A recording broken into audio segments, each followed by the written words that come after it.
It's Peaches here, and this is Peaches Pit Party, the podcast. A lot of puh sounds with that title. A replay of today's full show, which you can hear weekday afternoons live on K-Barrel 101. I hope you like what I have to say, and if not, well, then I'm sorry, not sorry. Enjoy. Our Tuesday afternoon together starts right now with the Ghost Inside. They just announced their Searching for Solace tour with Gideon, Void of Vision, and Of Virtue having 2 stops in Salt Lake City and Boise. And guess what? It's all the way out in December. That's right. We are now getting tours announced for the end of the year. Like I said yesterday, we are officially in the second half of 2024, and December will be here before you know it. I'm honestly wanting that colder weather, to be quite frank with you. I hate the heat. Like we talked about yesterday. Heat wave, all over the news with buzzwords and phrases like record-breaking, extreme, etc. It's summer 100%. I booked my trip yesterday to go home for a week, and I'm once more reminded that rental cars are extremely expensive. My dad and I have this conversation every time I try going home about rental cars and how I want to go for the cheaper car. I don't care if it's too small and I barely fit. I saw this Kia Forte that was like $280. It'll save me like $300 compared to renting something like an SUV for real expensive. Most SUVs are like $500, $600. You know, Gavin, the engineer, he showed me the Turo app.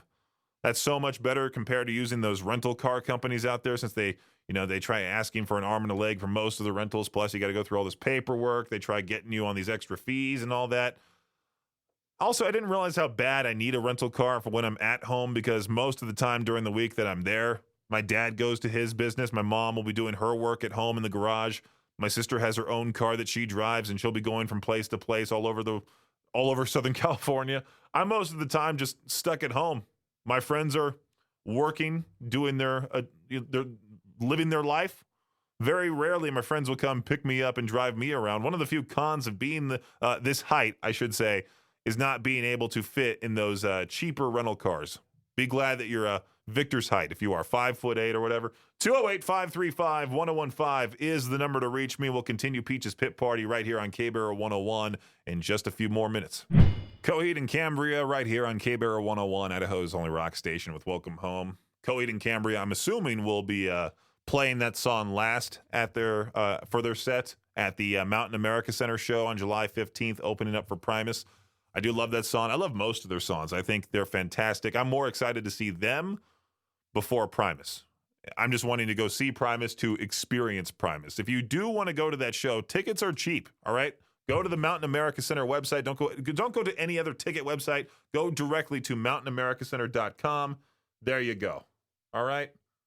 Don't be going to these ticket reseller sites. For some reason, I got distracted by my phone right there. Somebody keeps texting me. It's like, leave me alone. I'm doing a radio show here, for crying out loud. The first time I was introduced to that Welcome Home song was back when that 2012 movie came out. Remember that? Everyone thought that the world was going to end on December 21st, 2012.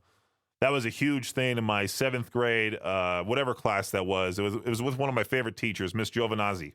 She was awesome. She's not there anymore at my middle school, but we watched some sort of history tape in that class. And they talked about in the video how the world was going to end according to the Mayan calendar, December 21st, 2012, 12 years ago. And it's funny to look back on it now, because I was scared for my life back then. I was like, oh no, is it really going to end? What's going to happen? And I was like freaking out. This big fat 7th grader, taller than every classmate, taller than most of the teachers, just freaked out sitting there watching that tape.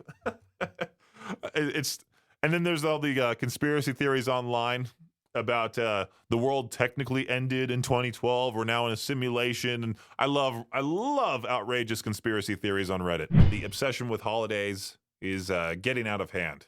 I love Christmas, love Halloween. I don't necessarily like Thanksgiving.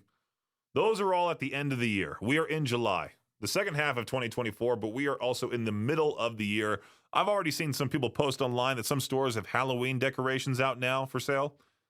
And I did see those fall fanatics online saying, well, 4th of July is over. Halloween's next. Let's go. We can wait 3 months for that. All right. The Hallmark Channel is doing their Christmas in July campaign all month long. You can watch Christmas movies on the Hallmark Channel. I'm shocked Hallmark doesn't have a streaming service by now. You would think with all the people that love these Christmas movies that they would overcharge for some sort of streaming service with ads. If you really want to do what they say, manifest the wintertime, or you could just wait the proper 5 months, you could watch Christmas movies in December rather than July. This contradicts everything I just said, but there's one house in my neighborhood that still has their Halloween decor up, and I think they just keep it up year-round. I'm talking like big statues of a werewolf, a skeleton, a giant spider. When I sometimes go for a morning walk or jog, I pass by it and appreciate it for them having this stuff up year-round, but I'm sure they just keep it up because there's so much crap, they don't want to take it down. And where do people hide this stuff? Or where do people store this stuff? Do you have to rent out a giant storage shed? I do appreciate those houses that go all out for the holidays, especially Halloween. I really do. Would I ever do that? Absolutely not. I will not waste my money on outrageous Halloween decorations unless I was, making Howard Stern money. Then I would totally have my place decked out, make it somewhat of a haunted house within itself, have people scare you. It would be fun to do something like that. I like this sort of story. I like these types of stories, I should say. Kelly Blair, she lives in Canada. She had some weathered garden gnomes on her lawn. They were all stolen. She was very mad about it, but then just one morning she wakes up, goes back outside, finds out that all of her garden gnomes were returned, freshly painted. Oh, Kelly Blair's a guy. My bad. I should have looked at the photo. I looked to the left. I'm like, oh, wait, there's Kelly. And it says he has a clue, but just a scant one about who exactly returned his gnomes. A paper cutout of a gnome with the Gnome Restoration Society written in pen on the back. No name, no phone number. I like that. TGRS, the Gnome Restoration Society. I wonder who exactly came up with this and decided, hey, you know what? Let me start this private institution, most likely just him by himself with paintbrushes, and restore people's garden gnomes. Garden gnomes are awesome. If you have garden gnomes, I appreciate you. I know if I ever own a home, which is highly unlikely, and I have my own little front yard or backyard, patches of grass everywhere, I'm going to get so many garden gnomes.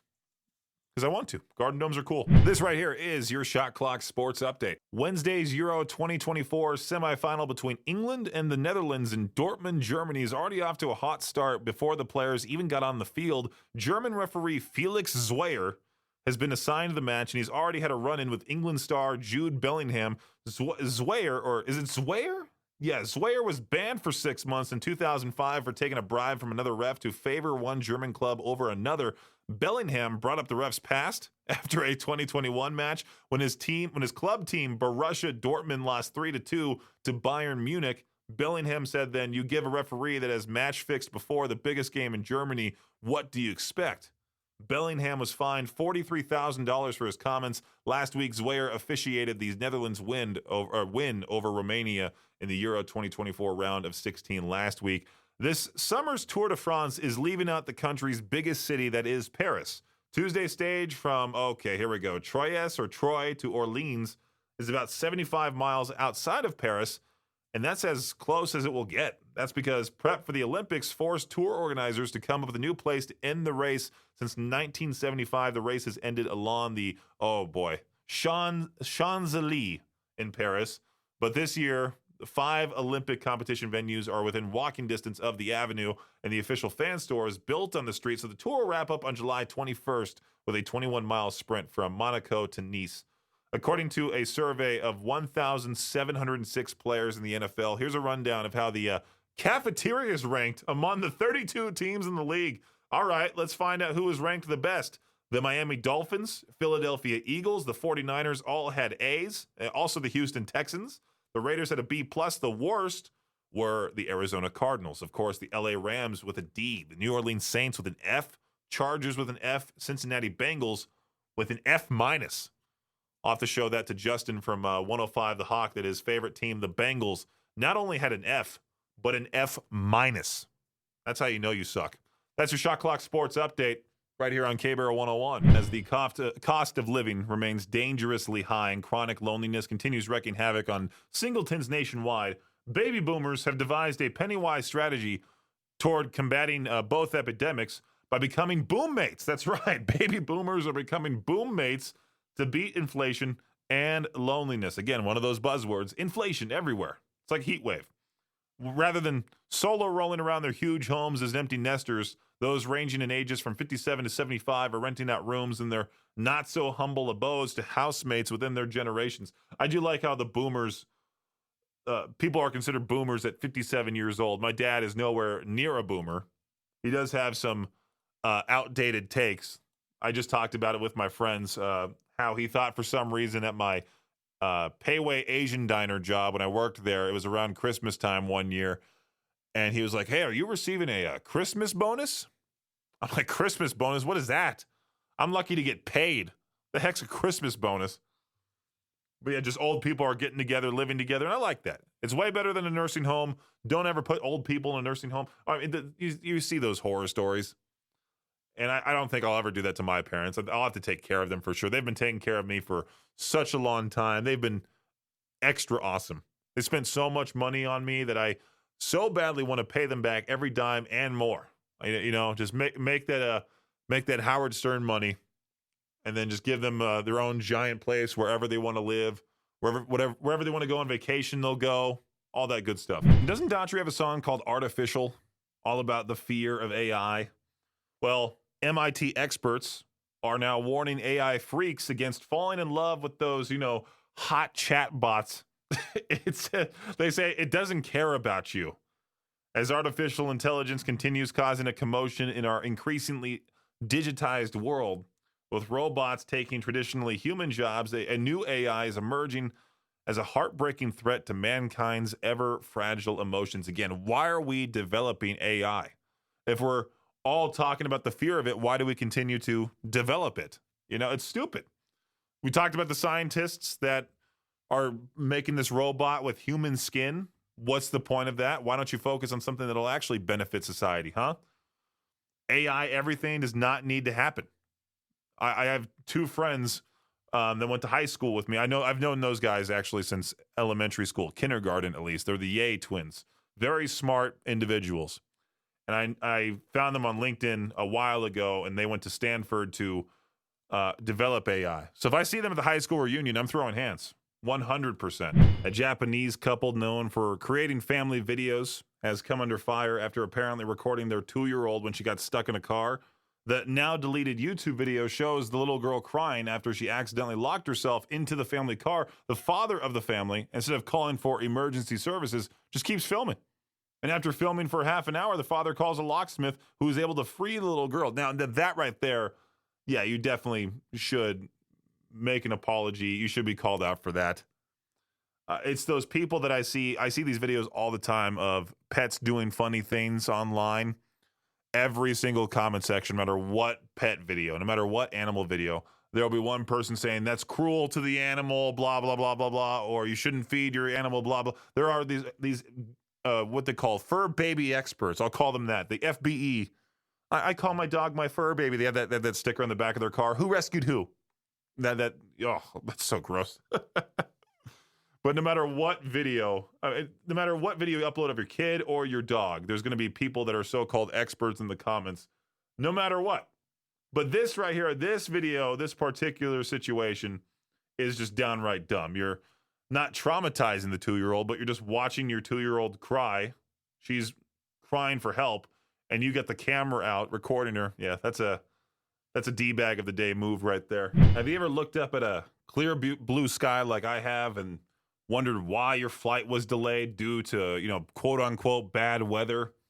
The problem is that the weather is bad either at your destination or somewhere along the flight path, according to United Airlines. So they're going to start sending passengers real-time weather maps to explain those delays. I like that. All right, cool. Whenever one of those airlines say bad weather, and they always blame bad weather for any other problems, because you can't say, well, the pilot got drunk and now he's just completely wasted. We can't have him fly. Passengers will receive texts or emails with links to live weather maps showing the condition affecting their flight, which, the weather is so weird as of late. Last summer, it was nice, bright, clear, and sunny throughout the day. Then at 5 p.m., boom, rain, rain, rain. This year, it was off to that start, but Luckily, so far, knocking on wood big time, it hasn't gone back to that. Every time I book a flight, I get real worried about something as stupid as the weather getting in the way of me going back home to see my family vacation for a week, being stuck here. And I don't necessarily want to make the drive back home. That's 13 hours. And I did that once already moving out here, driving my car out here. It was not fun at all. I don't want to drive 13 hours one way, 13 hours the other way just to go vacation. And I don't really want to spend the extra money either going down to Salt Lake City, leaving my car there at that airport and, flying out of there because it's way expensive to fly out of Salt Lake City. There's one airline here that will do it for cheap, roughly, pretty cheap. Not that cheap, but it's cheaper than most airlines. But it's so 50-50 when it comes to them. Really, it is, and I hate it. What is this? This list here on the radio prep of the most annoying Costco habits. Anywhere you go, you're bound to witness some annoying human behaviors, which, of course, I talk about it all the time. But some are unique to Costco. Employees and customers at Costco have chimed in on Reddit to share what they think are the most annoying things that people do at Costco. The top 5: customers who put away their receipt before leaving the store and then holding up the line by trying to find it so they can show it to the worker at the exit. I have my receipt ready to go. I usually don't like a receipt. I'll just throw it away after it's done being checked. Unless I buy something like a pair of headphones, those things are faulty, then I'll return those and I'll keep the receipt to return those. But other than that, I really just don't want a receipt. I have my receipt ready to go right there in my hand at places like Walmart. I don't shop at Costco. I'm not paying for membership. Placing your membership card on top of the divider that's on the conveyor belt instead of just handing it to the checkout person. That must be a Costco cult thing. Driving through the crowded parking lot like a lunatic. I mean, I drive around parking lots pretty fast because I want people to get out of the way. I'm finding a spot, getting in, getting out. A busy Saturday at Winco. I want to make sure I go in, grab what I need, and get on out of there. Number 4 here, blocking the aisle with your cart while you stand around eating free samples. Blocking the aisle with your cart in general. Get out of the way. Don't have a conversation with your friends. Just have that at dinner. Have that at the food court, as a matter of fact, at Costco. Rushing through the store to get all of your shopping done quickly. That's me. Why be slow about it, Like I said, get in, get out, get your groceries, leave. Go about your day. What's so enjoyable about going to places like this? Maybe if you want to shop around, maybe if you have a lot of money, then sure, you can stop by the TVs and say, do I need a TV for the basement? Why not? And grab the 75-incher. The most annoying thing I should say about Costco are those people on social media that post all about the store as if like they're a member, as a management member. They'll be like, oh, these things are on sale. You should really get these. They'll give suggestions like, oh, you should buy the apricot jam. And it's not even like a reasonable size. It's like, hey, buy this bucket of apricot jam for $34.99 only at Costco. On Sunday, that was a record-breaking day for air travel. It was the busiest day at the nation's airports since the TSA was founded in 2001, surpassed the previous record of 2.99 million people, which was set 2 weeks ago. The Secretary of Homeland Security, Alejandro Mayorkas, praised the agency, saying TSA fully unerringly and efficiently checked 35 passengers every second, along with all their luggage and carry-on baggage. That is quite the feat, man. Congrats to TSA, I guess. But every time, like I say, I plan a trip to go back home, every time I'm about to fly, I see these airplane stories. Boeing, of course, with their scandals, intentionally getting rid of whistleblowers, as people would say online.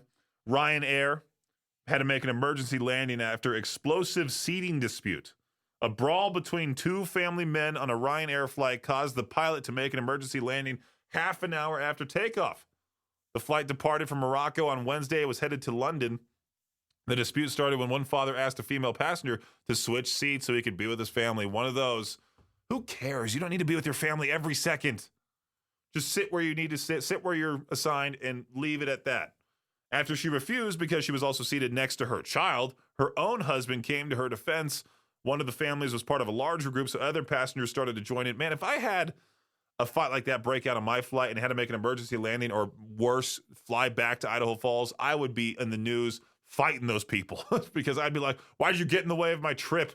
You could have just sat there like a mature human being on the flight, and that's it. So as you would on social media, you scroll through Facebook. This Houston woman was doing just that when she saw a post that stopped her dead in her tracks.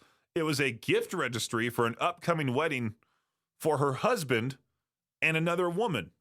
The woman, identified only as Tammy, was understandably shocked to learn that her husband, Marcus Shorten, was marrying another woman while they were still legally married. Although they had separated in 2019, they had not finalized their divorce because Marcus didn't want his family to think he's a failure. Now, I thought this was like, okay, this lady is still married full on with this guy, and out of nowhere, she just saw this. They've been separated since 2019. Okay, I mean, he was moved on. Marcus ultimately married his new wife, which is his fourth marriage, which seems like he's the problem, even though he was already legally married, and now he is charged with a felony which could land him behind bars for 10 years. When asked by reporters about the charges, Marcus said he wasn't aware of them and denied being married to anyone. Of course. Just downright dumb behavior. Make sure everything's finalized, or be like Victor and say, hey, don't get married. K-Bear 101 with Knocked Loose. It was real cool to hear that Salt Lake City was a great surprise to Brian Garris and the rest of Knocked Loose when they performed there earlier this year. Was it May they performed there? I really wanted to go to that show, but I just couldn't because of something else. I think it was another show that I had to go to. Was it really May of this year, or was it last year that they had that headlining show? It might have been last year. They had that headlining tour with these other, I think it was like Speed. No, not Speed. It was a bunch of, was it Loathe? Knocked Loose with Loathe, and it was at the, is that the Complex or something like that? Anyway, Brian Garris also seems like a terrible interview. I've been trying to get him on the show. I've been wanting to. We played the entire Knocked Loose album on Jenk Show, and I don't think the band, I think the band didn't even know about it. I don't think the label is real appreciative of it, which kind of made me mad because it's like, hey, we just played a Knocked Loose album on the air from start to finish. You can't just say thank you. But the Brian Garris interview that I saw with a guy named Jesse Lee. Jesse Lee has been doing interviews for quite some time, and it's funny to see how quiet and monotone Brian Garris is compared to his voice on stage. And his voice is very not problematic, but there's a lot of mixed reviews about Brian Garris's voice on stage. To me, he sounds like my mom when she's angry, starts screaming at me, or like an angry SpongeBob, that type of thing. But when you see an interview with Brian, you just, yeah, the tour was great. And the interview he had with Nick Nocturnal too was funny. He was very close to the camera, like an old person on Facebook, just very, very, very close to the camera for no reason, and just talking outside of a warehouse with a hoodie on, as if he's like a drug dealer or something like that. It is now that time for To Peach Their Own. I'll ask you a question. You call in live to the show right after I say this question at 208-535-1015. No need to wait for the official intro to start. You just call in, give me your answer. Name a band you didn't like, but they won you over when you saw them live. There was like that one comment that I saw that was like, why would I pay money for a band I don't like? Well, there's openers that you don't necessarily care for. They get attached to a headliner that you might want to go see, or there's an opener that you really like, but the headliner you don't like at all, but you'll still stay for the entire show, and that band will blow your mind live. And then you'll go like, I'm a fan of that band now. Like this comment from Grady. I wasn't a fan of post Adam Gonchier 3 Days Grace, but when I saw them in Pocatello about 10 years ago, they killed it. Dusticles, our very own Dusticles. He said Bad Flower. Bad Flower was a great show in Pocatello when them and Royal Bliss showed up. That was a fun. I knew those guys would be great, but I didn't realize they'd be that, energetic, that hyper, that awesome. Asha, honestly, our last night, I wasn't fond of them, but enjoyed some of their cover songs. Wasn't until seeing them live I appreciated their work and where they are now. I had no clue they weren't with a record label, which makes them even more awe-inspiring because they've gotten so far for where they are. It's unbelievable. Hailstorm from Sabrina, not my kind of music, but my mom really loves Lizzie. I like Volbeat, so we went to that concert last year. She gave me chills when she sang. Lizzie, she's one of the nicest people. One of the best vocalists out there, for sure. To Peach Their Own, name a band you didn't like, but they won you over live.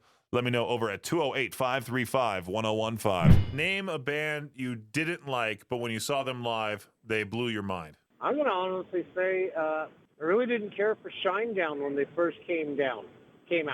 But to see them perform live twice, being part of the stage crew for one of those two shows, changed my mind. I saw them back in 2016 when they opened up for Five Finger Death Punch. It was 6 a.m., Shinedown, Five Finger Death Punch in one night.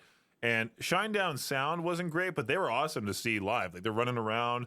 They really put on a great performance. Well, see, the Shinedown concert I saw was clear back in like 2004, maybe 2006. Like, their very first album kind of just been dropped. And they were in a very small venue. It wasn't very impressive, but the way they were hospitable towards me and my son was amazing. Because my son got a whole set of drum skins from the band.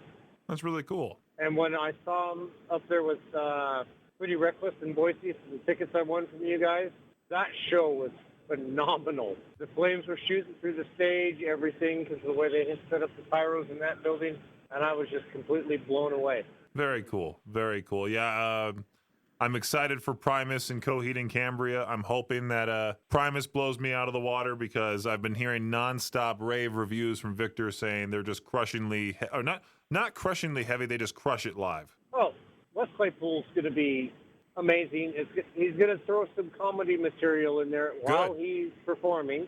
Like, he actually is a comedian, not like physical stand-up comedian, but he's going to make comical jokes in between songs that is going to make you laugh. 208-535-1015 to Peach Their Own. Name a band you didn't like, but they won you over live. Let me know your answer for To Peach Their Own. K-Bear, how's it going? Oh, not too bad. How are you? I'm doing fantastic. What's that band that you didn't like at first, but then you saw them live and they blew your mind? Lacuna Coil. I haven't heard much from those. I think I've tried adding a couple new tracks of theirs to Jank's show. Who are they? Who are they touring with? So they were opening for Skillet back, I think, like 7 years ago or something like that at the Revolution Concert House in Boise. What a weird combo, Lacuna Coil and Skillet. Yeah, I mean, they were good though live. Yeah, it's like have they released anything as of late? Oh, they have. Featuring Ash Costello from New Year's Day. April 19th was the last time they released new music. So we're bound to get more, I think, soon. K-Bear 101 with Ghost. If you're one of those Ghost haters, you definitely should at least once go see them live. Maybe that'll change your mind. Today's To Peach Their Own question. Name a band you didn't like, but they won you over live. Amber put not a band I didn't like, but I became a much bigger fan of Citizen Soldier because of the live shows and how great they are, how awesome they are to their fans. They really are. Citizen Soldier, absolutely amazing to their fan base. I'm hoping that they can grow in the near future here. Marvin put the band Unprocessed. I love that band. Their latest album is spectacular. And he said they're a lot heavier than I expected live and had a killer show. Now I'm a huge fan. I really want to go see those guys. Hopefully they come close to the area. Let's go to this person here calling in right now to the show. Hey, K-Bear, how's it going? Going well, my friend. Jeremy again. You have another answer? Yeah. I can give you an answer and be the same one as before, Shinedown. Is that what you're calling in about, or what's up? I was actually going to throw one for you to use the question down the road. Sure. What question do you have? What band would you like to have been able to see that you can't see anymore because they've either lost a member of the band or members of the band have quit? I would have to say my answer right away to that question is Linkin Park. I missed my chance to go see them, and now they're never going to be the same without Chester. See, mine would be Alice in Chains. Oh, fantastic choice. So I thought I'd throw that one at you as a question you can use further down the road. Yeah, thank you so much, Jeremy. I appreciate that. I'll write that down here on my sheet. Otherwise, have a wonderful day. After 2 trips to American Falls, I'm finally heading home. Well, right on, Jeremy. Great hearing from you again. All right, take care. Yeah, safe driving out there. Thanks for listening to Peach's Pit Party, the podcast. If you enjoy the show, please share, subscribe, and rate the podcast. Peach's Pit Party is hosted by me, Peaches, and is a production of Riverbend Media Group. For more information or to contact the show, visit riverbendmediagroup.com. Until next time, Peach out.